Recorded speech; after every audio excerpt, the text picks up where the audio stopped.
Entramos ya en el 13º domingo del tiempo ordinario y la primera lectura del libro de la sabiduría nos dice que Dios nos ha creado para la vida abundante.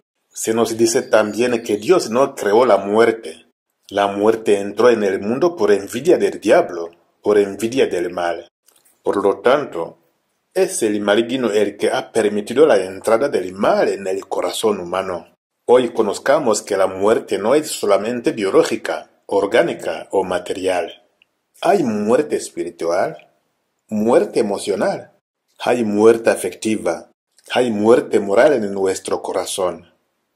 Recordando la expresión del apóstol San Pablo, la paga del pecado, el salario del pecado, la recompensa del pecado es la muerte. ¿Acaso no hace sentido que cuando obras mal te sientes triste, vacío, desgarrado interiormente, dividido con tu origen, que es Dios?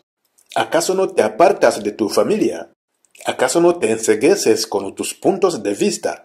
A todos nos ha pasado que en algún momento nos sentimos como muertos en vida, sin mucha fuerza para luchar, con un desencanto silencioso sobre la existencia, sobre el matrimonio, sobre nuestro trabajo, sobre nuestros sueños, etc. El libro de la sabiduría que hemos escuchado dirá que la muerte la sufren los partidarios del diablo, pues no vale la pena vivir con amargura, resentimientos y envidia, malestar, rabietas interiores frente a los demás. Eso es sinónimo de andar en muerte. Acudamos al sacramento de la penitencia y saldremos totalmente limpios, resucitados, y cantaremos el salmo que hemos escuchado: Te ensalzaré, Señor, porque me has librado. Sacaste mi vida del abismo, me hiciste revivir cuando bajaba a la fosa.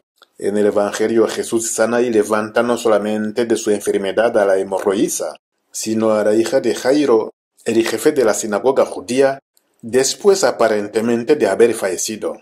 Jesús se presenta como el que vence el mal, el que sana de la enfermedad, el que no quiere que estemos doblegados en la vida.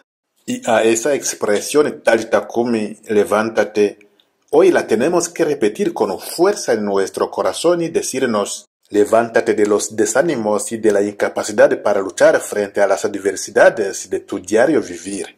Levántate frente a la pereza para trabajar y para batallar por tus proyectos. Levántate de tu tibieza para amar, de tu tibieza para orar y para buscar de Dios. Hoy el Señor nos dice: levántate. Así que no hay más remedio por un discípulo del Señor, solo levantarnos a abrir el corazón y recibir la salud y la vida nueva que Jesús nos quiere dar.